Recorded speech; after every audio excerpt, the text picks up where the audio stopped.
والصلاة والسلام على سيدنا وشفيعنا بالقاسم محمد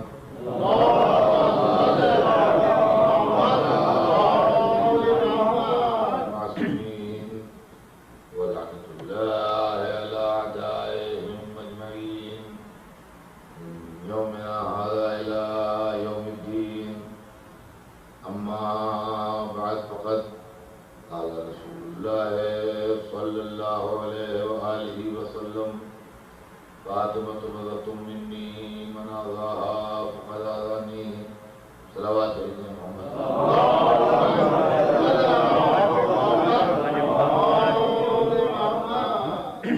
ارشاد اقدس سرور کائنات ہے کہ فاطمہ میرا ٹکڑا ہے، جس نے اس کو تکلیف پہنچائی اس نے مجھ کو تکلیف پہنچائی. عزیزان گرامی، میں نے کل آپ کی خدمت میں ایک سلسلہ بیان شروع کیا جس کا مقصد یہ تھا کہ حیات معصوم عالم کے کچھ ٹکڑے اور کچھ جھلکیاں آپ کی خدمت میں پیش کی جائیں. اور کل میں نے معصوم عالم کی بچپن کی زندگی جو مکے میں گزری ہے اس کے متعلق کچھ واقعات جو تھے آپ کی خدمت میں عرض کیے. یہ پاک و پاکیزہ اور نورانی زندگی جب حضور نے مکے سے مدینے کی طرف ہجرت فرمائی تو معصوم عالم بھی ہجرت فرما کے اپنے پدر بزرگوار کے ساتھ مکے سے مدینے تشریف کی. اور اب ایک دوسرا شہر تھا، دوسرا ماحول تھا، دوسرے لوگ تھے، اور یہاں انداز تبلیغ میں بھی حالات کی وجہ سے تبدیلی پیدا ہوئی. اور یہاں کچھ دن زندگی گزرنے کے بعد سب سے پہلا اہم واقعہ جو ملتا ہے مدنی زندگی کا وہ یہ ملتا ہے کہ اب ایک ایسی منزل آئی کہ جب معصوم عالم نے عمر کی اس منزل میں قدم رکھا کہ جب ان کی شادی کے پیغامات آنا شروع ہوئے. اور اب سرور کائنات کے گھر میں بیٹی کے رشتے آنے لگے. معصوم عالم کی شادی بھی تاریخ عالم و آدم کی ایک عجیب و غریب شادی ہے جو نمونہ بھی ہے، امت کے واسطے سبق بھی ہے، فضائل کا ایک برق بھی ہے، ہر چیز اس کے اندر موجود ہے. اگر اس کو غور سے دیکھا جائے، اس کو سمجھا جائے کہ یہ کیا ہے کہ معصوم عالم سرور کائنات کے پاس لوگ پیغام لے کے آنے لگے. تاریخ کے اندر آپ دیکھ لیں، کتابوں میں لکھا ہے کہ لوگ آتے تھے، طاقت والے لوگ، گروہ والے لوگ، جتھے والے لوگ، پیسے والے لوگ، مختلف قسم کے لوگ جو تھے وہ پیغام لے لے کے آتے ہیں. اور حضور سرور کائنات کا مسئلہ یہ ہے کہ ظاہر کے رسول ہیں، کسی سے نہ غلط بات کہہ سکتے ہیں نہ مصلحت والی بات کر سکتے ہیں. پھر صاحب خلق عظیم بھی ہیں، کسی کو جھڑک بھی نہیں سکتے، کسی کو ڈانٹ بھی نہیں سکتے. لہذا تاریخ لکھتی ہے کہ جو بھی پیغام لے کے آیا، ہر پیغام لانے والے کو رسول نے ایک ہی جواب دیا، اور وہ جواب یہ تھا کہ فاطمہ کی شادی کے سلسلے میں مجھے اختیار نہیں ہے، خدا کو اختیار ہے، جس کے ساتھ وہ چاہے ہو جائے. ہر ایک کو ایک ہی جواب دیا، دوسرا جواب کسی کو نہیں دیا. ایک ہی جواب جو آیا اس سے یہی کہا کہ فاطمہ کی شادی کے سلسلے میں مجھے کوئی اختیار نہیں ہے، میرے بس میں کچھ نہیں ہے. فاطمہ کی شادی کا معاملہ، فاطمہ کی شادی کا اختیار اللہ کے پاس ہے. جس کے ساتھ اللہ مناسب سمجھے گا اس کے ساتھ عقد فاطمہ ہو جائے. اب میں عرض کروں گا کہ حضور، آپ کے قول کو ماننا ہی ہمیں مسلمان بناتا ہے. اگر ہم آپ کے قول سے انکار کر دیں تو ہم مسلمان کہا کہ دائرہ اسلام سے خارج ہو جائیں.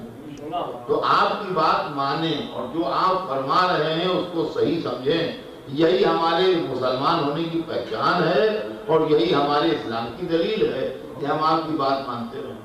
لہذا جو آپ ارشاد فرمائیں گے وہ ہم مانیں گے. یہ تو ہمارا فرض ہے، ہماری ڈیوٹی ہے کہ جو آپ فرمائیں وہ ہم مانیں. تو آپ فرما رہے ہیں کہ آپ کو اختیار نہیں ہے، خدا کو اختیار ہے. ہم مان رہے ہیں دل و جان سے کہ بے شک آپ کو اختیار نہیں ہے، خدا کو اختیار ہے. مگر اپنے کانوں کو کیا کریں کہ یہ کان آپ کی زبان سے کسی مسئلے میں یہ سننے پر تیار ہی نہیں ہے کہ مجھے اختیار نہیں.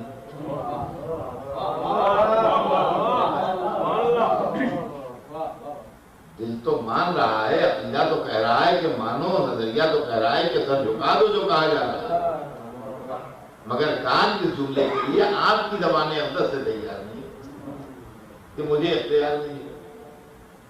جس کو چاند کو دو کرنے کا اختیار ہو، سورج کو پلٹانے کا اختیار ہو، ستارے کو زمین پر بلا لینے کا اختیار ہو، انگریزوں کو کلمہ پڑھوا دینے کا اختیار ہو، درختوں کو تعظیم کے لیے جھکا دینے کا اختیار ہو، نالین سمیت قاب قوسین سے گزر جانے کا اختیار ہو،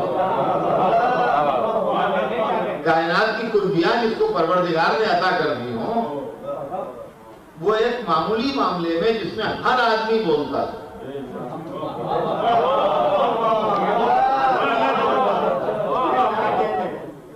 لڑکی کی شادی کے موقع پر اگر لڑکی کا باپ موجود ہے تو سب سے پہلا مشورہ، سب سے اہم مشورہ، سب سے مقدم بات اسی سے ہوتی ہے. بلکہ آپ نے تو اکثر یہ بھی دیکھا ہوگا، نکاحوں میں شرکت فرمائی ہوگی کہ اگر ایسی بیٹیوں کا نکاح جب ہوتا ہے جن کے والد وغیرہ موجود ہوتے تو علماء اکثر احتیاطاً ایک صیغے کا اضافہ کر دیتے ہیں، وکالتاً عنہا وعن ابیہا. یہ صیغہ آپ نے سنا ہوگا اکثر نکاحوں میں کہ وہ اور جو صیغے پڑھتے ہیں نکاح کے، اس کے اندر آخر میں ایک صیغہ یہ بھی پڑھ دیتے ہیں کہ وکالتاً عنہا وعن ابیہا، جس کا ترجمہ یہ ہے کہ اس کی طرف سے اور اس کے باپ کی طرف سے. اس کا مطلب یہ ہے کہ باپ کی اتنی اہمیت ہے کہ نکاح کے صیغے میں بھی اس کا نام آ جاتا ہے. اتنی اہمیت شریعت نے باپ کے مسئلے پر رکھی دی ہے کہ نکاح تو ٹھیک ہے بیٹی کی مرضی سے ہوتا ہے، اسی کی طرف سے وکالت دی جاتی ہے، مگر اس کے باوجود بھی محتاط علماء والد سے بھی پوچھ لیتے ہیں کہ آپ ان کا یہاں بسم اللہ پڑھ دیجیے. جب وہ نکاح پڑھانے بیٹھتے ہیں تو وہ ایک صیغہ اضافہ کر دیتے ہیں کہ وکالتاً عنہا وعن ابیہا علی المہر المعلوم مثلا. تو وہ نکاح کا صیغہ آپ نے برابر سنا ہوگا. تو باپ کا تو مسئلہ یہ ہے کہ لڑکی کی شادی کے معاملے میں باپ کی اتنی اہمیت ہے کہ نکاح کے صیغے میں بھی اس کا تذکرہ آ جاتا ہے. اور یہاں جو دنیا کا سب سے اہم باپ ہے، دنیا کا سب سے عظیم باپ ہے، وہ یہ کہہ رہا ہے کہ مجھے اختیار نہیں. تو وہ کہہ رہا ہے تو صحیح کہہ رہا ہے، یہ نہیں ہے معذاللہ کہ وہ غلط کہہ رہا ہے. جو فرما رہے ہیں بالکل حق بجانے ہی فرما رہے ہیں، مگر ہماری عقل حیران ہے کہ کائنات کے سارے اختیارات اللہ نے دے دیے اور جو دنیا کے ہر باپ کو اختیار دیا تھا وہ لے لیا. دنیا کے سارے اختیار جو کسی کو نہیں دیے تھے وہ سب ان کو دے دیے، اور جو دنیا کے ہر باپ کو اختیار دیا کہ اپنی بیٹی کی شادی کے معاملے میں بولے وہ ان سے لے لیا کہ بھائی اس معاملے میں آپ نہ بولیے گا، اس میں ہمیں اختیار ہے. تو یا رسول اللہ بس یہ مسئلہ ہے، ورنہ جو آپ فرما رہے ہیں وہ تو ہم مان رہے ہیں، ہمارا عقیدہ، ہمارا مذہب، ہمارا دین ایمان سب کچھ وہی ہے، اس میں فرق نہیں ہے. تو ممکن ہے جواب دیں کہ میری بیٹی کی عظمت کو سمجھ لے، بات کو کہو سمجھ میں آ جائے.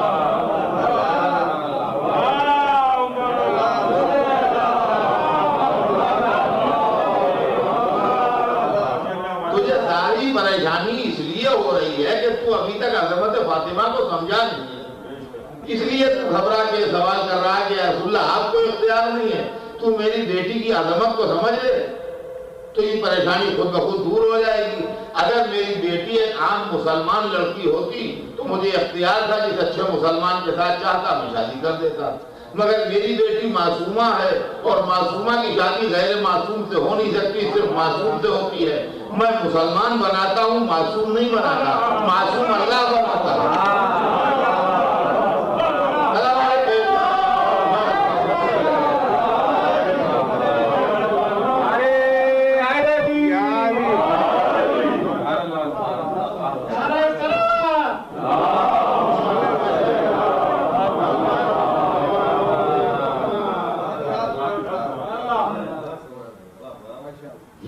معصومہ ہے اور معصومہ کی شادی بڑا ٹیکنیکل معاملہ ہے. معصومہ کی شادی آسان کام نہیں ہے. یہ کسی مسلمان لڑکی کی شادی نہیں ہے کہ جہاں جہاں مناسب دیکھا کر دیا. تاریخ میں اس سے پہلے ایک لڑکی معصومہ گزر چکی ہے اور وہ بغیر شادی کے رہ گئی.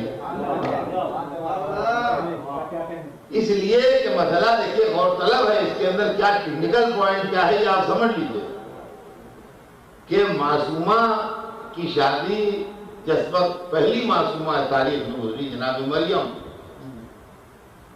تو ان کے زمانے میں کوئی معصوم ایسا نہیں تھا جس سے جناب مریم کا رشتہ ہو سکے. جناب مریم کے دور میں کوئی معصوم ایسا نہیں تھا جس سے جناب مریم کی شادی ہو سکے. اللہ نے مریم کو لباس عصمت پہنا کے بھیجا تھا. اب قدرت کے سامنے چند آپشن تھے، یا تو قانون عصمت ٹوٹے اور معصومہ کی شادی غیر معصوم سے ہو، یا قانون فطرت ٹوٹے اور معصومہ کو بغیر شادی کی اولاد دی جائے، یا دونوں میں سے کوئی قانون نہ ٹوٹے، نہ قانون عصمت ٹوٹے، نہ قانون فطرت ٹوٹے، نہ معصومہ کی شادی ہو، نہ معصومہ کی اولاد ہو. اب پوری زندگی جتنے اللہ نے مریم کو عطا کی ہے وہ بیت المقدس کی خدمت فرماتی رہیں، اور اس کے بعد جب وقت وفات آئے تو رحلت فرما جائیں. پھر یہ کوئی بات ہی نہیں ہے، زندگی میں بیوی گزری پاک و پاکیزہ اور معصومہ، جن نے زندگی بعد بیت اللہ کی خدمت کی، اور اس کے بعد جب وقت وفات آئے تو رحلت کر دی، بات ختم ہو گئی. لیکن اس میں خرابی یہ ہے کہ عورت کا کمال یہ ہے کہ ماں بنے. توجہ کرتا ہوں، عورت کی زندگی کا کلائمیکس یہ ہے اور عورت کی زندگی کا کمال یہ ہے کہ وہ ماں بنے. عورت کی زندگی 3 اسٹیجز میں بٹی ہوئی ہے. پہلے وہ بیٹی ہے، پھر وہ بیوی ہے، پھر وہ ماں ہے. یہ ہے ایک عورت کی زندگی کی کہانی. جب وہ دنیا میں قدم رکھتی ہے، کسی گھر میں بھی آئے تو بیٹی بن کے آتی ہے. امیر کے گھر میں آئے، غریب کے گھر میں آئے، بادشاہ کے گھر میں آئے، فقیر کے گھر میں آئے، عالم کے گھر میں آئے، جاہل کے گھر میں آئے، جس گھر میں آئے گی بیٹی بن کے آتی ہے. تھوڑے دنوں اس گھر میں رہتی ہے اور تھوڑے دنوں اس گھر میں رہنے کے بعد اس گھر سے دوسرے گھر کی طرف جاتی ہے. دوسرے گھر کی دہلیز جو نانگتی ہے، دوسرے گھر میں جو قدم رکھتی ہے تو زوجہ بن کے. اب یہ اس کی زندگی کی تکمیل ہے، وہاں جا کے اس کی زندگی مکمل ہوتی ہے. اب اس کے بعد اس کی زندگی بڑھتی ہے کلائمیکس کی طرف، نقطہ عروج کی طرف. اس کی زندگی کا نقطہ عروج یہ ہے کہ وہ ماں بن جائے. اگر ماں نہ بنی تو عورت تو ہے مگر زندگی کلائمیکس سے محروم رہ گئی. دیکھیے ہر عورت کے لیے ضروری نہیں ہے کہ وہ ماں بھی ہو. یہ ضروری نہیں ہے کہ جو عورت ہو وہ ماں بھی ہو. سینکڑوں عورتیں آپ کو دنیا میں ایسی ملیں گی جو عورت تو ہیں مگر ماں نہیں ہے. تو عورت کی زندگی کا کلائمیکس یہ ہے کہ ماں بنے. اور یہ سمجھ لیجئے کہ عورت ماں بن کے کیا بن جاتی ہے یہ ہر آدمی کی بس کی بات نہیں ہے کہ سمجھ لے. عورت جب ماں بن جاتی ہے تو مظہر صفات پروردگار بن جاتی ہے. عورت جب ماں بن جاتی ہے تو اس کے اندر صفات پروردگار کی جھلکیاں دکھائی دینے لگتی ہیں. خالق وہ ہے، وسیلہ خلقت یہ ہے، رازق وہ ہے، وسیلہ رزق یہ ہے، رحیم و کریم وہ ہے، مظہر رحم و کرم یہ ہے، متکلم وہ ہے، ایک ایک زبان سکھانے والی، ایک ایک لفظ سکھانے والی یہ ہے، رب وہ ہے، پالنے والی یہ ہے.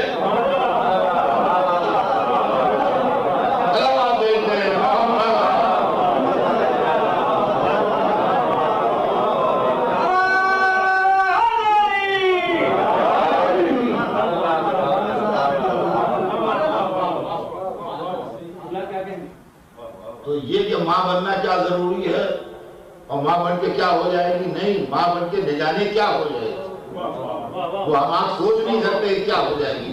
اب سمجھے آپ کیوں کہا جاتا ہے کہ ماں کے پاؤں کے نیچے جنت ہے. یہ ماں یہ ایک وجود تو ہوتا ہے ماں، مگر در حقیقت یہ ایک کیریکٹر ہے. ماں جو ہے یہ ایک نام یا ایک رشتہ یا ایک وجود نہیں ہے، یہ ایک کیریکٹر ہے جس کے لیے لفظ استعمال کیا جاتا ہے ماں. اور یہ کیریکٹر جو ہے یہ بڑا عجیب کیریکٹر ہے، سب کے آخر میں ناراض ہونے والی اور سب سے پہلے راضی ہو جانے والی.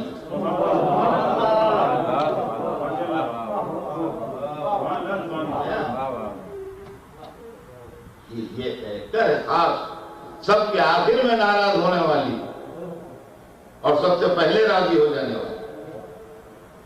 آپ غور سے دیکھیے تو ماں کا کیریکٹر کیا ہے، ہر گھر میں یہی کیریکٹر ملے.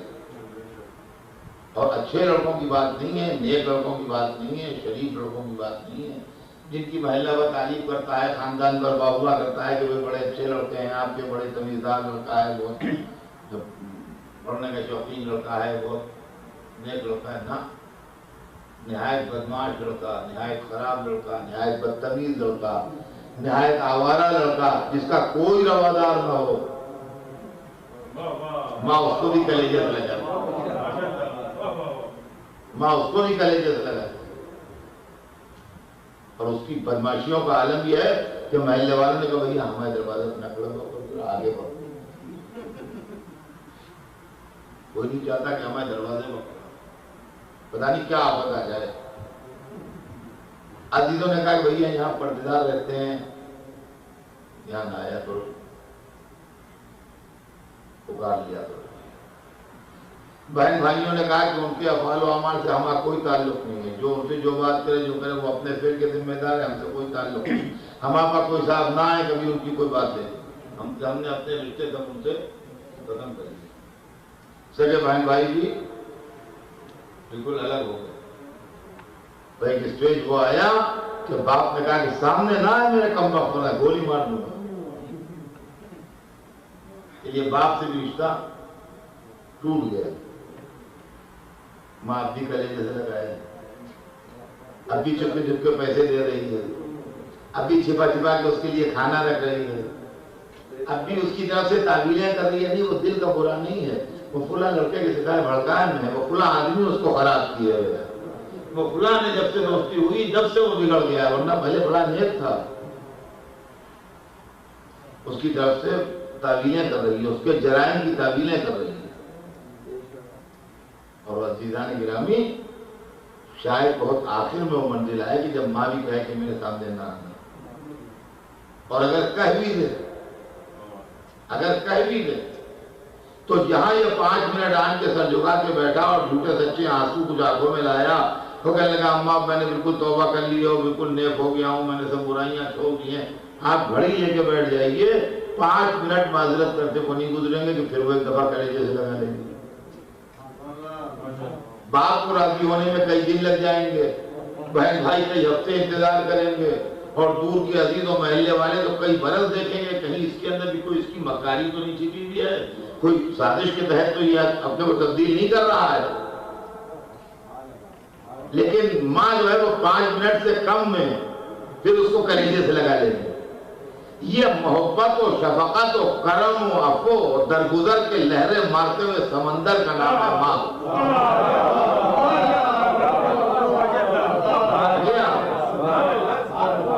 یہ سمندر کا وہ کنارہ سمجھ میں نہ آئے کہ ہے کہ نہیں.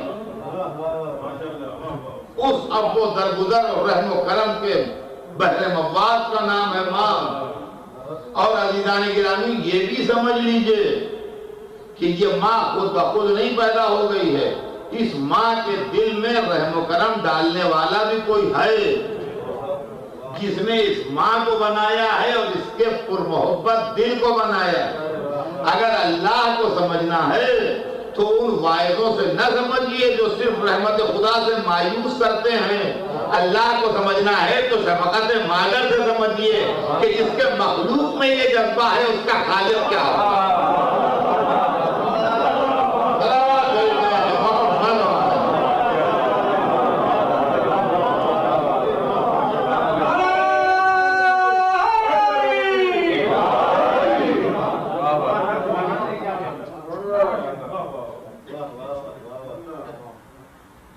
عزیزان گرامی یہ ماں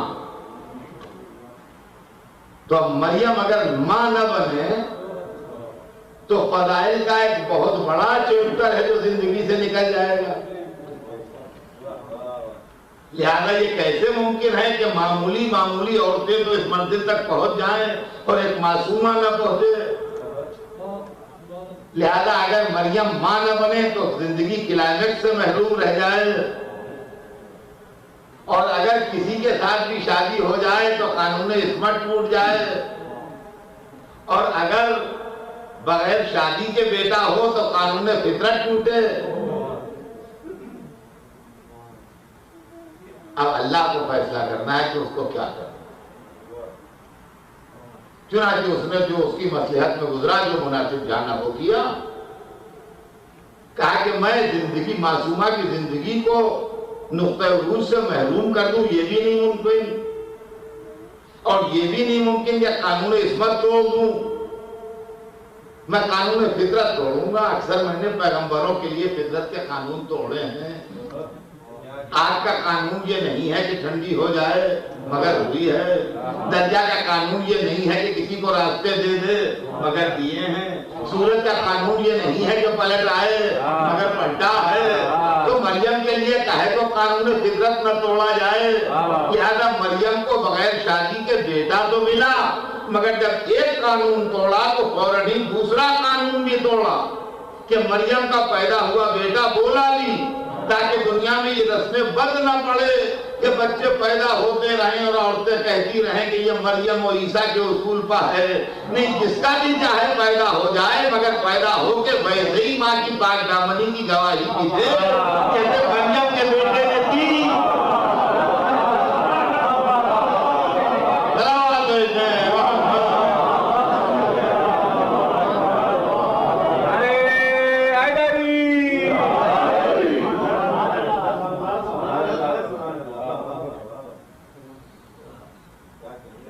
تو اللہ نے ایک بیوی کو معصومہ بنایا فاطمہ زہرا سے پہلے،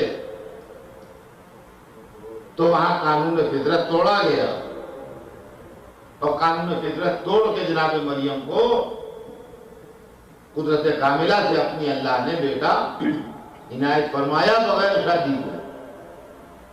اور فوراً دوبارہ قانون توڑا اور مریم کا پیدا ہوا بیٹا بولا، اور بول کے اس نے اپنے اور اپنی ماں کی عظمت کی گواہی دی، تاکہ دنیا کے دل میں شک و شبہ جو ہے وہ کوئی باقی نہ رہے.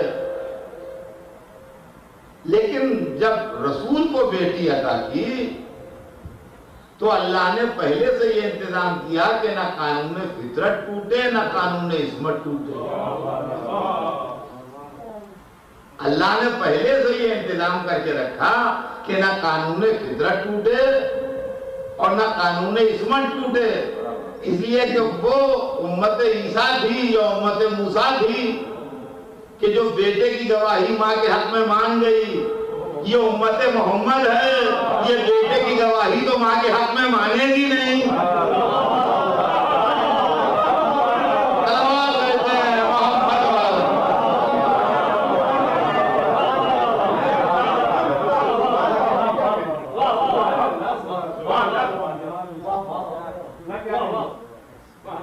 لہذا پیغام آتے رہے اور سرور کائنات فرماتے رہے کہ مجھے اختیار نہیں، خدا کو اختیار، مجھے اختیار نہیں، خدا کو اختیار.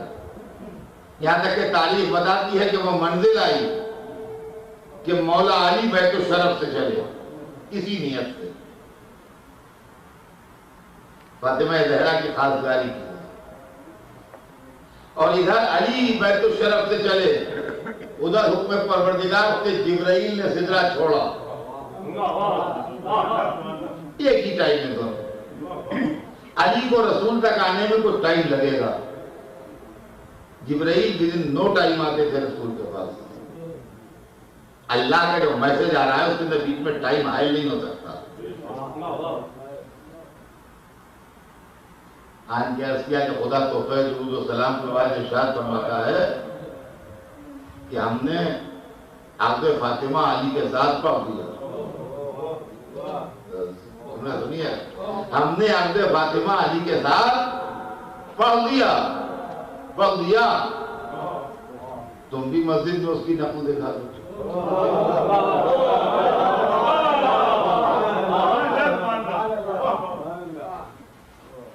جبرائیل نے آ کے کیا خدمت رسول میں کہ اللہ فرما رہا ہے کہ ہم نے عقد فاطمہ علی کے ساتھ پڑھ دیا. صلوات بھیجو.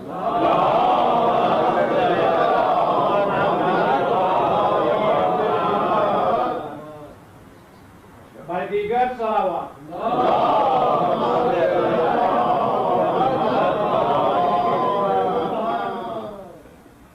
تو ارشاد ہوا کہ اللہ ارشاد فرما رہا ہے، جبرائیل نے عرض کیا کہ اللہ ارشاد فرماتا ہے کہ ہم نے عقد فاطمہ علی کے ساتھ پڑھ دیا، تم بھی مسجد میں اس کی نقل دو. یہاں دوسرا سوال پیدا ہوتا ہے، ٹھیک ہے اس وقت جو رسول نے فرمایا تھا اس پر بھی ہمیں ایمان لانا ہے، اور جو اللہ نے فرمایا اس پر بھی ایمان لانا ہے. پڑھ دیا مگر معبود حیرت ہے کیسے پڑھ دیا. میں نے لڑکی سے پوچھا، میں لڑکے سے پوچھا، پڑھ دیا. کیا بھی نکاح پڑھے جاتے ہیں، ہم نے دیکھے ہیں نکاح ہوتے ہوئے. تو لڑکے سے پوچھا جاتا ہے، لڑکی سے پوچھا جاتا ہے، دونوں طرح سے وکالت کی جاتی ہے. جب دونوں اپنی مرضی دیتے ہیں تب نکاح پڑھا جاتا ہے.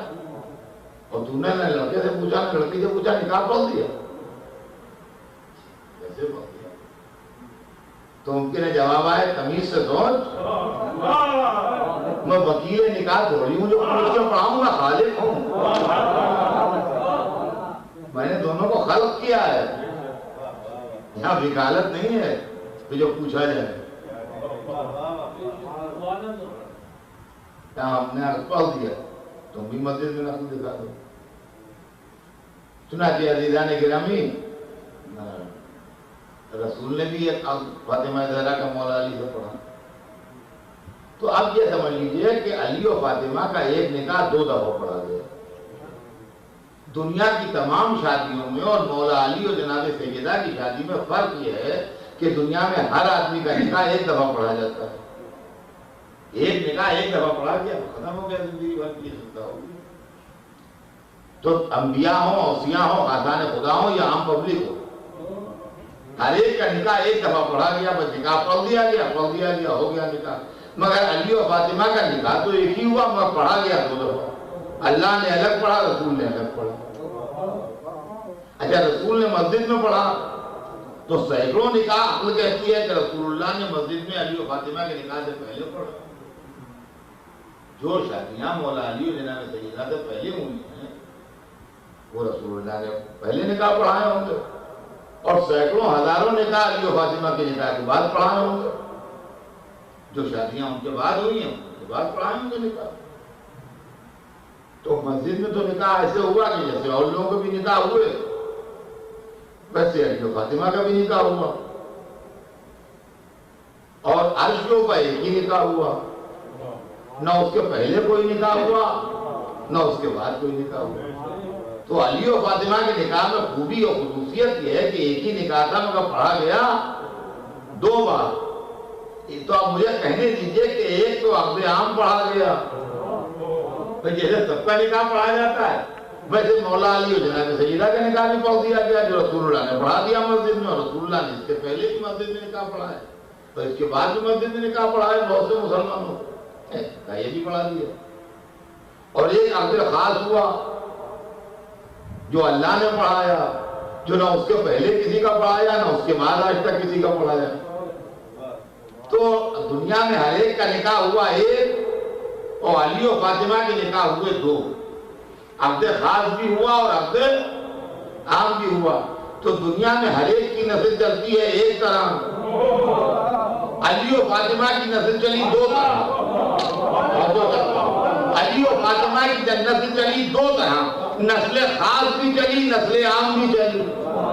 نسل عام میں وہ سادات ہیں جو ساری دنیا میں پھیلے ہوئے ہیں.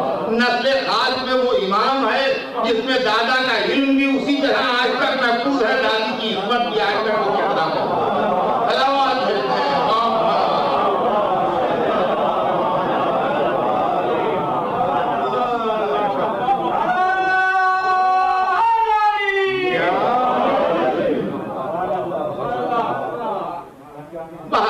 تعریف لکھتی ہے کہ ادھر جبرائیل یہ پیغام دے کے گئے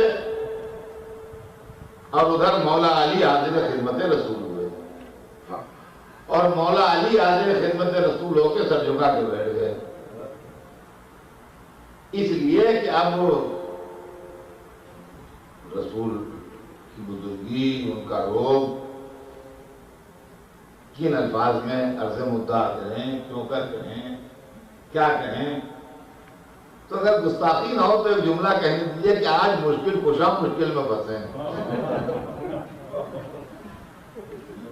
آج مشکل کشا مشکل میں پھنسے ہیں کہ کیسے بات کریں.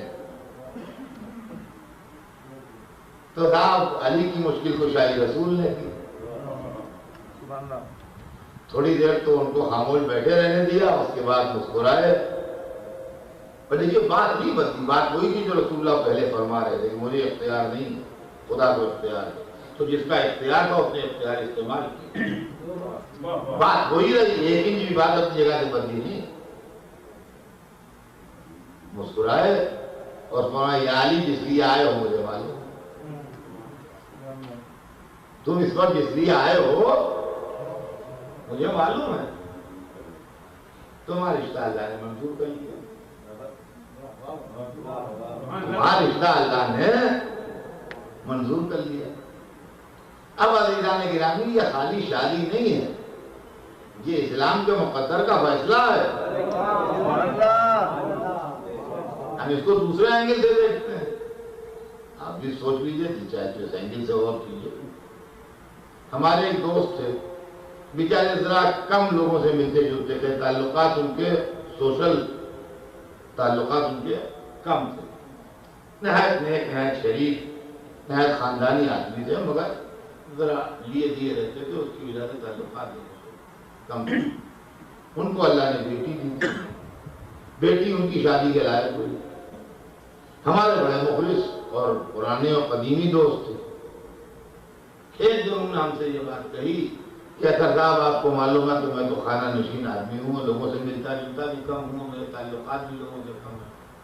اب آپ کی بھتیجی ماشاءاللہ شادی کے لائق ہے، تو کہیں کوئی اچھا لڑکا اگر نظر آئے اور رشتہ ہو کہ ہمارے خاندان کے، ہمارے گھرانے کے لائق ہو، قاعدے کوئی لڑکا ہو، تو وہی کیا کہ یہاں شادی ہو گئی. یہ ایک ایسی چیز ہے جس میں سے آپ میں سے بہت سے گزر چکے ہوں گے. اکثر لوگ دوستوں سے کہتے ہیں، عزیزوں سے کہتے ہیں، یہ مسئلہ درپیش ہوتا ہے زندگی میں، یہ کوئی نیا مسئلہ نہیں ہے. اب اگر میں آپ کا اصلی دوست ہوں، سچا دوست، اور آپ کو کسی مصیبت میں گرفتار نہیں کرنا چاہتا، آپ کو کسی پرابلم میں نہیں پھنسانا چاہتا، بلکہ آپ کی واقعی اس مسئلے میں مدد کرنا چاہتا ہوں، تو مجھے کیا چاہیے وہ بتا دیجیے. آپ کیا کریں گے یہ بتا دیجیے.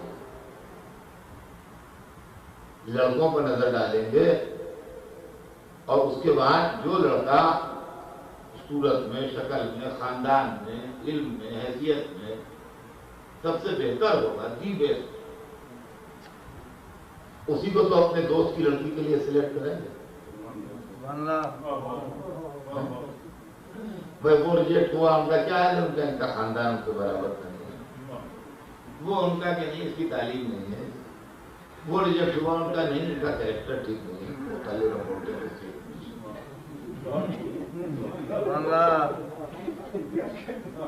تو اب دل کیا چاہتا ہے کہ ہمارا دوست زندگی بھر ہم سے یہ کہے کہ اطہر صاحب ہم آپ کا شکریہ نہیں ادا کر سکتے، بڑا ہیرا لڑکا آپ نے دلا دیا.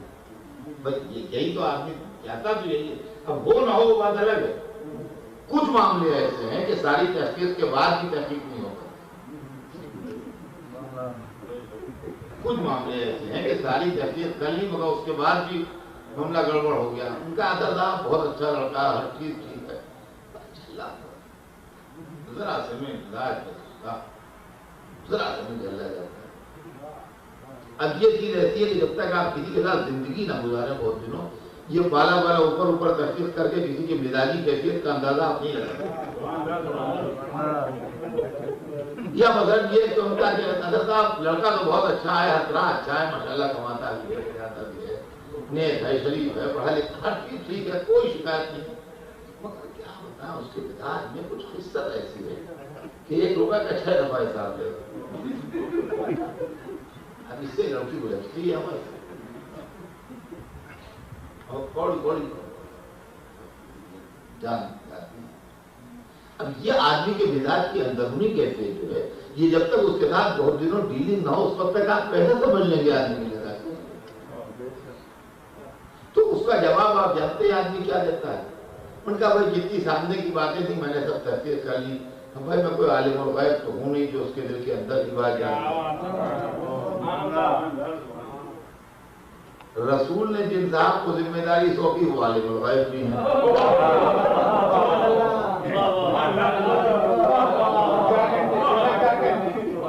بھائی ہم آپ تو یہ کہہ کے جان بچا لیں گے کہ جناب ہم عالم الغیب نہیں. ان کا لڑکا ہر طرح کو اچھا ہے، وہ شکی بہت ہے، کہیں بات نہیں تو کرتے دیکھا کہیں کس کا ٹیلیفون کون ہر وقت شک میں مبتلا رہتا ہے.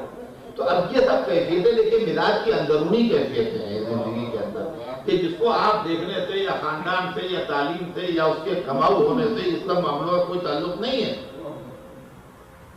یہ بالکل اندرونی مزاجی کیفیتیں ہیں. تو اس وقت یہی کہتے ہیں کہ ہم عالم الغیب تو ہیں. کہاں ظاہر ہے آپ کو، لیکن رسول اللہ نے جن کو ذمہ داری ڈالی وہ عالم الغیب. لہذا کل کو کوئی بات ہو جائے تو وہ یہ نہیں کہہ سکتے کہ ہم عالم الغیب تو تھے نہیں، آپ ہی تو عالم الغیب ہیں. تو حضور ذرا اس مسئلے کو ٹھنڈے دل سے سوچ لیجیے. اگر عالم اسلام سوچ لے تو سمجھیے ساری مشکلیں یہیں بحال ہیں. اس لیے کہ جناب سیدہ کے اور پیغام بھی آئے. اگر نہ آتے پیغام، صرف ایک مولا علی پیغام لاتے اور انہی کے ساتھ شادی ہو جاتی تو یہ ہوتا کہ ایک ہی پیغام آیا اور اس کا پیغام آیا اور رشتے داری پہلے سے بھی وہاں کر دی گئی. وہاں یہ ہوا کہ پیغام آئے اور رسول کہتے رہے کہ اللہ کو اختیار ہے. تو جب کئی اپلیکیشنیں آئیں اور اللہ نے ایک کو سلیکٹ کیا تو دی بیسٹ کو سلیکٹ کیا ہوگا نا. تو اب افضلیت کی بحث بعد رسول نہ کیجیے کہ افضل کون ہے. وقت اپنے سیدہ طے ہو گیا کہ افضل کون ہے. سلامات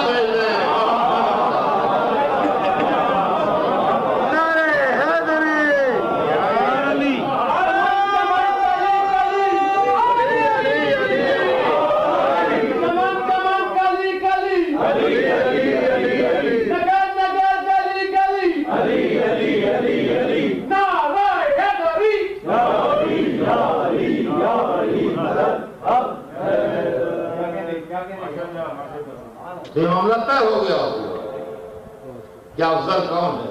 اس لیے کہ افضل جو ہوتے اللہ مفضول کو نہیں پسند کرے گا رسول کی بیٹی. اچھا وہ تو اللہ نے منظوری دے دی، کہا یا علی تم جس لیے آئے ہو مجھے معلوم ہے اللہ نے تمہارا رشتہ منظور کر لیا. اور اس کا پلٹ کے جو دوسرا سوال کرتے ہیں وہ حیرت انگیز ہے. یعنی جو علی کے دل میں ہے وہ تو معلوم ہے آپ کو، جو گھر میں ہے وہ نہیں معلوم. یعنی یہ بتاؤ کہ تمام مالک دنیا میں یا رسول اللہ جو دل میں ہے وہ معلوم ہے، جو گھر میں ہے وہ نہیں معلوم. ان کا یہ بات یہ نہیں ہے، یہ نہیں پوچھیں گے تو تعریف نہ کریں. اب دیکھیں نمونہ کس کے گھر کی شادی بنے گی یہ سمجھ لیجیے. نہ کسی بادشاہ گھر کی شادی نمونہ بنے گی، نہ کسی عالم کے گھر کی شادی نمونہ بنے گی، نہ کسی تاجر کے گھر کی شادی نمونہ بنے گی. نمونہ رسول اللہ کے گھر کی شادی بنے گی. اس لیے کہ اللہ نے نمونہ انہی کو بنایا ہے، کسی اور کو نہیں. اب ہمارے پاس بہت سے ٹھکانے ایسے ہیں کہ شادی جو ہے وہ سوشل ایونٹ ہے. احترام لفظ جس کے 4 لڑکیاں ہو گئیں وہ سر پکڑے بیٹھا ہے، رات کو بلڈ پریشر ہے. آج کل کے زمانے میں کیسے 4 لڑکیاں پار لگیں گی. ڈیمانڈس آئی ہیں لوگوں کی، کیا ہوگا اللہ. راتوں کی نیندیں حرام ہیں، نیند کی دوا کھا کے سوتے ہیں، مشکل آتی ہے۔ اب اس کے اندر جب غصہ زیادہ آتا ہے تو مذہب کو برا کہنے لگتے ہیں، حالانکہ مذہب کا اس سے کوئی تعلق نہیں، جو کچھ تعلق ہے وہ سماج کا ہے۔ اور لڑکے کا باپ آرام سے اینڈ رہا ہے، سو رہا ہے۔ جب وہ زیادہ بنواتا ہے تو مکان بنواتا ہے، فرنیچر لاتے ہی نہیں۔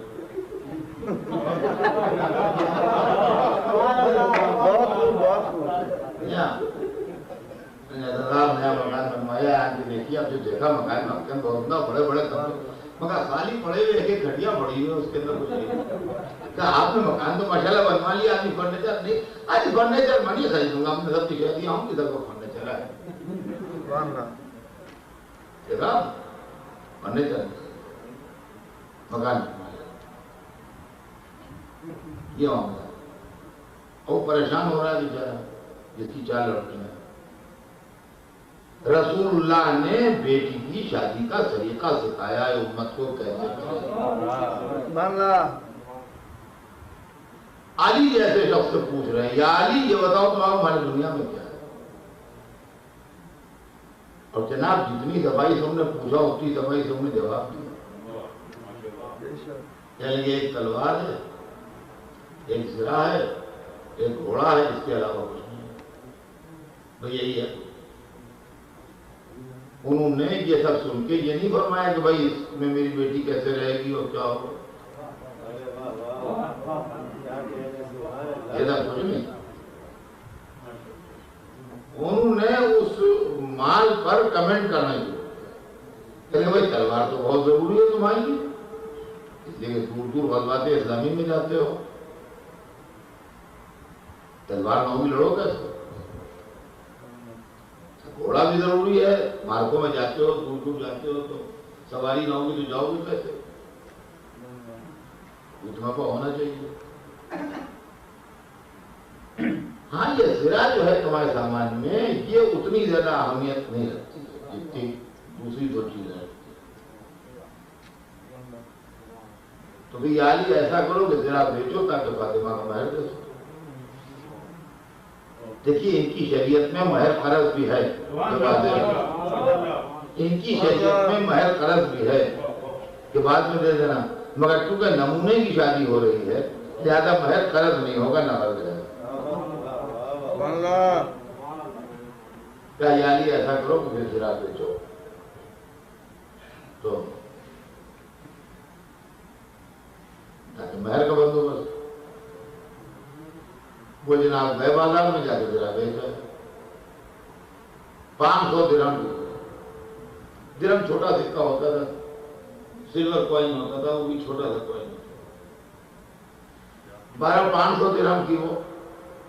دیکھیے یہ یہاں پر تو نہیں لکھا ہے، یہاں کے اوپر یہ سب لکھا ہے کہ زرہ بیچی، وہاں پر تو نہیں لکھا ہے، مگر جہاں پر مولا علی کے اسلحے کے تفصیلات میں کتابوں میں وہاں پر یہ لکھا ہے کہ مولا علی کی زرہ میں اور دوسروں کی زرہوں میں فرق یہ ہوتا تھا کہ زرہ اس کرتے کو کہتے ہیں جو لوہے کی جالی کا بنتا ہے، اور جس زمانے میں تلوار، تیر اور نیزے کی لڑائی ہوتی تھی اس زمانے میں لوگ پہنتے تھے، اور اس چیز کو آپ میوزیم وغیرہ میں جا کے اب بھی کہیں پڑھنے دیکھ سکتے ہیں کہ وہ کیا چیز ہے۔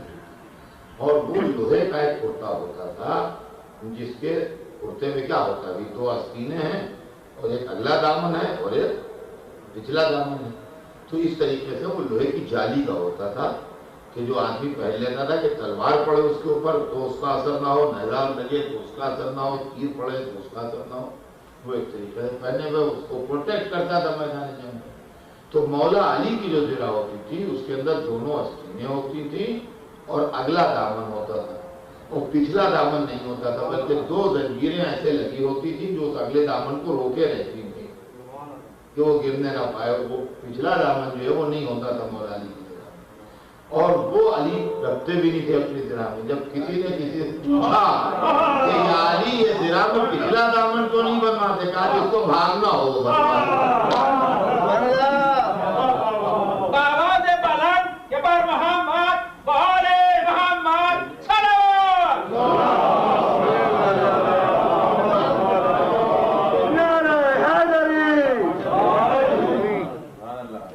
بھاگا ہوگا نا.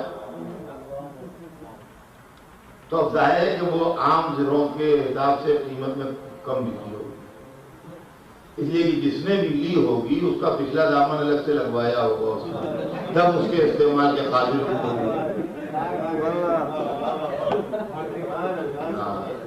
تب اس کے استعمال کے قابل ہوگی. 12 کو درہم مولا لی، وہ جو کچھ بھی تھی وہ 500 درہم کی گئی. اس وقت کا جو مارکیٹ ریٹ تھا اس میں وہ 500 درہم کی وہ بکی، اور لا کے رسول اللہ کے سامنے وہ 500 درہم رکھ دیا. انہوں نے کہا یہ 500 درہم کی بکی ہے. انہوں نے یہ نہیں کہا کہ یہ کم ہے یا زیادہ ہے، کوئی کمنٹ اس کا نہیں کیا، فرمایا یہی مہر فاطمہ ہے.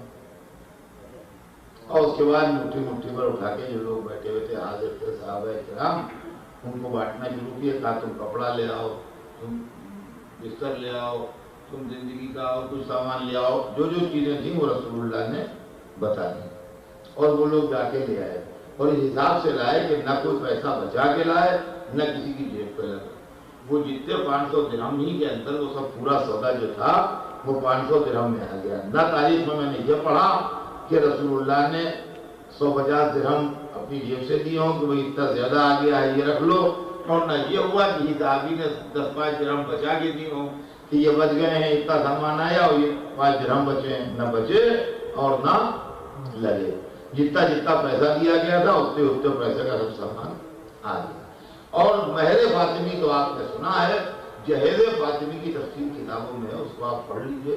اور وہ جہیز کے حساب سے آیا تھا کہ ایک فیملی کم از کم معیار کے اوپر اپنی زندگی اسٹارٹ کر سکے، اور ایک فیملی کو اپنی زندگی شروع کرنے کے لیے بنیادی طور سے گھر میں جس سامان کی ضرورت ہوتی ہے وہ تمام سامان جو تھا وہ کم قیمت اور معمولی قسم کا صحیح، لیکن یہ کہ وہ برتن چاندی اور سونے اور چینی اور تانبے کے نہ صحیح، مٹی کے صحیح، لیکن یہ کہ ایک فیملی کو کھانے کے لیے، پکانے کے لیے، رہنے کے لیے جن چیزوں کی ضرورت پڑتی ہے بنیادی، جو اس زمانے کی زندگی کے بنیادی ضروریات تھے، وہ تمام چیزیں جو تھیں وہ اس کے اندر موجود تھیں.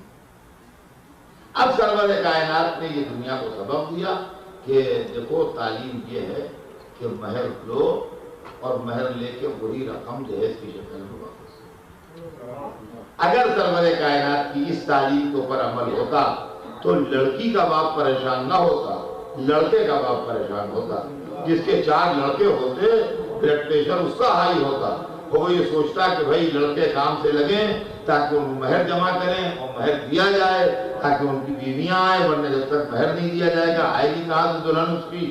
وہ لڑکوں سے کہتا ہے کہ بیٹا کام کرو، پڑھو لکھو، کاروبار کرو، کچھ کرو تاکہ پیسے ہو تمہارے پاس، تاکہ تمہاری شادی ہو، تمہارا بیاہ ہو، تمہاری بیوی آئے. تو سماج میں بیکار لڑکے نہ ہوتے، جہیز کے بل پر بیاہی جانے والی لڑکیاں نہ ہوتی. یہ ہے مسئلہ.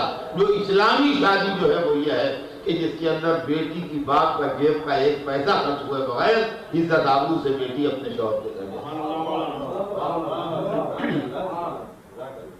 سرور کائنات نے بڑے سادے انداز میں معصوم عالم کی شادی کی حکم خدا سے، اور حضرت فاطمہ علی کے ساتھ مودیہ سب نے مسجد میں جو حکم خدا آیا تھا اس کی نقل مسجد میں نکاح دی. حضور نے مولا علی کا نکاح جناب سیدہ کے ساتھ پڑھ دیا. اور عزیزان گرامی، میں توجہ چاہتا ہوں، ارباب بلا کا مجمع ہے کہ ایک جملہ ارشاد فرمایا، اور وہ جملہ کہنے کو تو ایک جملہ ہے مگر زبان رسالت کا نکلا ہوا ایک جملہ ہے. اگر اس کی تفسیر کی جائے تو موٹی موٹی کتابیں ناکافی ہو جائیں گی اس ایک جملے کی تشریح کی. ادھر فاطمہ زہرا کا عہد علی کے ساتھ کیا، اور اس کے بعد فرمایا کہ اگر علی نہ ہوتے تو میری بیٹی فاطمہ کا کوئی کفو نہیں تھا، آدم ہو یا ان کے علاوہ. اگر علی نہ ہوتے تو میری بیٹی فاطمہ کا کوئی کفو نہیں تھا، آدم ہو یا ان کے علاوہ. کفو کہتے ہیں برابر دار کو، جو دو ایکول ہو وہ کفو ہیں. دو یہ دونوں انگلیاں جو ہیں یہ کفو نہیں ہیں، ایک انگلی اس میں چھوٹی ہے ایک انگلی بڑی ہے، یہ دونوں انگلیاں کفو ہیں اس لیے کہ دونوں انگلیاں جو ہیں یہ برابر ہیں. سمجھے آپ؟ تو فرمایا کہ اگر علی نہ ہوتے تو فاطمہ کے کوئی برابر کا نہیں تھا. آدم ہو یا ان کے علاوہ. اب ان کے علاوہ میں کوئی صاحب اپنے کو نہ سمجھ لے. جس اسٹینڈرڈ کے آدمی کا نام لیا جا رہا ہے اسی اسٹینڈرڈ کے لوگ سوچئے. یعنی اب اگر کوئی شخص کہے کہ وہ برطانیہ کی ملکہ ہو یا ان کے علاوہ، تو ان کے علاوہ کا مطلب یہ نہیں کہ ان کے علاوہ مثلا ہم نہیں، پھر ان کے علاوہ کا مطلب یہ ہوگا کہ چاہے وہ روس کا وزیر اعظم ہو یا امریکہ کا صدر ہو یا کسی ملک کا صدر یا کسی ملک کا بادشاہ یا کسی ملک کا پرائم منسٹر، یہی ہو سکتا ہے. اور علاوہ میں عام پبلک کا آدمی نہیں آئے گا. تو آدم ہو یا ان کے علاوہ میں ابراہیم، موسیٰ، عیسیٰ، یہی لوگ آ سکتے ہیں، ایک بائی نہیں آئیں گے. آدم ہو یا ان کے علاوہ علی نہ ہوتے اگر، تو کوئی میری بیٹی فاطمہ کے برابر کا نہیں. دیکھیے عجیب و غریب حدیث ہے یار. اس کے اندر دیکھیے تو ایک طرف اس کے اندر فضائل کا سمندر ہے اور دوسری طرف یہ عظمت فاطمہ کا اظہار ہے. اس کے اندر معصومہ عالم کی تمام تر زندگی پردے میں گزری، تو آپ کے معجزے بھی بہت سے پردے میں رہے، آپ کے اقوال بھی بہت سے پردے میں رہے، آپ کی کرامتیں بھی بہت سی پردے میں رہیں. آپ کی شخصیت کے بہت سے جوہر ایسے ہیں جو پردے ہی میں رہ گئے ہوں گے، جو ہم تک نہیں پہنچے. اب فرمایا ہم تو ہم کیسے سمجھیں کہ قد فضیلت فاطمہ کتنا بلند ہے. قد فضیلت فاطمہ کی بلندی کو آدمی کیسے ناپے جب کہ سیدہ پردے سے باہر ہی نہیں ہے. لیکن ایک چیز آپ نے نہیں دیکھی ہے، اور وہ لکھنؤ میں ہے حال مثلا، اور آپ میں سے لوگ لکھنؤ گئے نہیں ہیں بہت سے. تو میں بیان کر رہا ہوں کہ صاحب وہاں امام باڑہ ہے، ایسا ہے، حال ہے. تو کیسا حال ہے؟ بھائی بالکل ایسے ہی ہے جیسے یہ حال ہے، بالکل اتنا ہی بڑا ہے، بالکل ایسے ہی جیسے یہ حال جہاں فرمائے وہ اتنا ہی بڑا حال اس امام باڑے کا ہے جس کا میں تذکرہ کر رہا ہوں. تو بھلے آپ نے لکھنؤ تو نہیں گئے اور وہ امام باڑہ تو نہیں دیکھا جس کا میں تذکرہ کر رہا ہوں، مگر اندازہ تو ہو گیا جب میں نے کہہ دیا بالکل اتنا ہی بڑا ہے ایک دم جیسے یہ امام باڑے کا حال ہے. تو اب اس سے اندازہ ہو گیا آپ کو کہ وہ امام باڑہ جو لکھنؤ میں ہے وہ کیسا ہوگا. بس سیدہ کو دنیا نے دیکھا نہیں، علی کو دیکھا. تو رسول نے قد فضیلت فاطمہ بتایا ہے علی کے حساب سے کہ علی کو دیکھ لو، فاطمہ کو سمجھ لو. کہ اگر علی نہ ہوتے تو میری بیٹی فاطمہ کے کوئی برابر کا نہیں تھا.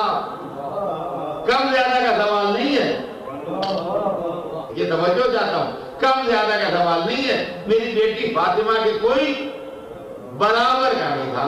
عزیزان گرامی، اب علی کے فضیلت قد فضیلت کو دیکھ لیجیے، اس لیے کہ علی کو تو سب نے دیکھا ہے، لہذا وہاں تو کوئی مشکل نہیں ہے. جو کعبے میں پیدا ہوئے وہ علی، جو رسول کی گود میں پلے وہ علی، جنہوں نے دعوت عشیرہ میں نصرت کا وعدہ کیا وہ علی، جو شب ہجرت بستر پر سوئے وہ علی، جو میدان بدر کے فاتح ہوئے وہ علی، جن کے لیے احد میں ذوالفقار آئی وہ علی، جو خندق میں کل ایمان بنے وہ علی، جنہیں خیبر میں علم ملا وہ علی، جو خطیب منبر سلمونی وہ علی، جن پر نصیری کو خدا کا دھوکہ ہوا وہ علی، جو غدیر میں مولا بنائے گئے وہ علی، جن کے لیے حدیث خیر وہ علی، جن کے لیے حدیث نور وہ علی، جن کے لیے حدیث باپ وہ علی، جن کے لیے حدیث منزلت وہ علی، جن کے لیے آیہ ولایت وہ علی، جن کے لیے آیہ استخلاف وہ علی، جن کے لیے آیہ نجوہ وہ علی، جن کے لیے سورہ قہر وہ علی، جن کے لہجے میں اللہ نے رسول سے باتیں کی وہ علی. جب فضائل کی اتنی منزلیں طے کر لیتے ہیں تو فاطمہ کے برابر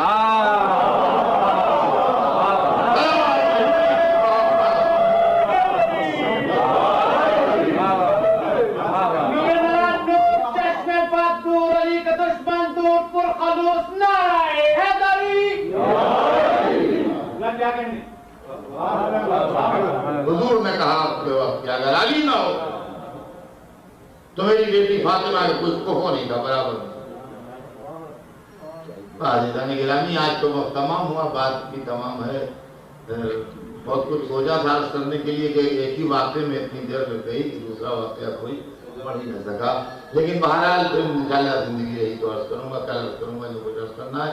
لیکن آج تو صرف اتنا کہ ایک فطرت ہے انسان کی اور ہر جگہ ہے یہ کہ بیٹی باپ کے گھر میں جو کچھ منظر دیکھ کے جاتی ہے وہی شوہر کے گھر میں دیکھے تو خوش رہتی ہے، اور اگر منظر بدل جائے تو کبھی کبھی دل خوش نہیں ہے. باپ کے گھر میں دولت تھی بے اندازہ، شوہر کے گھر میں ایک پیسے کا حساب ہے، دل کبیتا رہے گا۔ باپ کے گھر میں دیکھتی تھی نماز شب ہوتی ہے، شوہر کے گھر میں دیکھ رہی ہے رات بھر گانا بجانا، مشاغل، خوش نہیں رہی۔ باپ کے گھر میں دیکھتی ہے لوگ امانتیں لا کے رکھوائے جاتے ہیں، شوہر کے گھر میں دیکھتی ہے چوری کا سامان لا کے رکھ لوگ کیسے خوش۔ باپ کے گھر میں دیکھتی ہے لوگ سویرے سویرے سلام کو آتے ہیں دروازے پر، شوہر کے گھر میں دیکھتی ہے لوگ تڑکی تڑکے تقاضے کے لیے آتے ہیں، کیسے خوش ہے۔ تو عزیزان گرامی، یہ وہ بیٹی ہے کس گھر سے جا رہی ہے، دیکھیے، یہاں عصمت ہے، طہارت ہے، نبوت ہے، علم ہے، نور ہے، رب العزت کا سلام آتا ہے، جنت سے کھانا آتا ہے، ملائکہ آن کے خدمت کرتے ہیں، پر جبرائیل کی ہوا چلتی ہے، راتوں کے سجدے ہیں، دنوں کے روزے ہیں۔ اس ماحول کی پلی ہوئی لڑکی ہے، اسی لیے اللہ رسول نے اللہ کو چھوڑ دیا تھا۔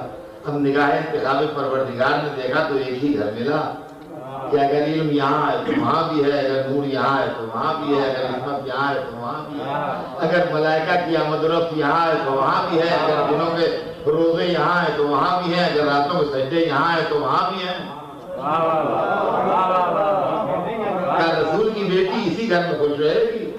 لیکن فطری بات ہے کہ جو چیزیں بیٹی گھر سے دیکھ کے جاتی ہے اپنے، ویسے ہی کچھ مناظر سسرال میں بھی دیکھنا چاہتی ہے۔ یہ بیٹی وہ ہے جو گھر سے دیکھ کے جا رہی ہے کہ باپ کو ہے کہ اگر اشارہ کر دیتا ہے تو چاند دو ہو جاتا ہے، خود جبھی رہے گی جب شوہر ایسا ملے کہ اگر اشارہ کرے تو سورج بن جائے۔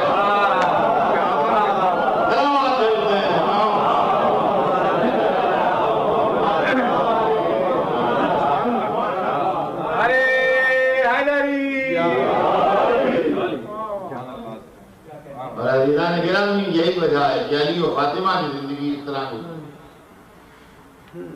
کہ کبھی نہ ایک کو دوسرے سے شکوہ ہوا، نہ ایک کو دوسرے سے شکایت ہوئی، نہ ایک کو دوسرے سے ناراضگی ہوئی،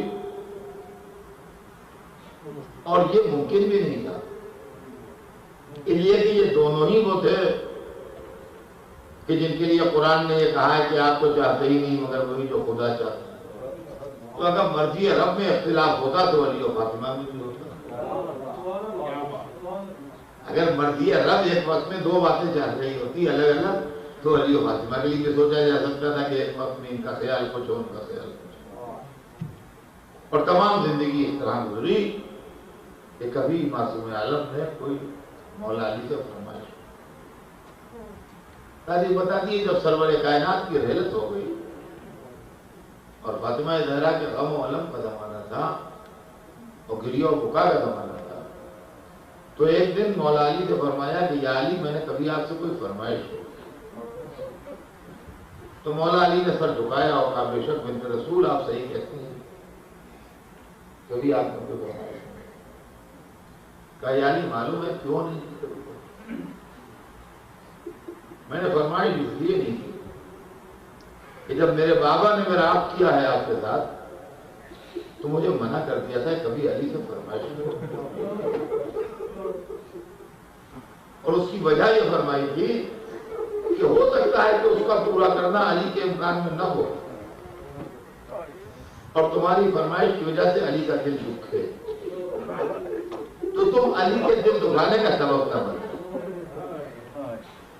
علی کے دل کو تکلیف دینے کا سبب تم نہ بنو، لہذا تم علی سے کوئی فرمائش نہ کرنا۔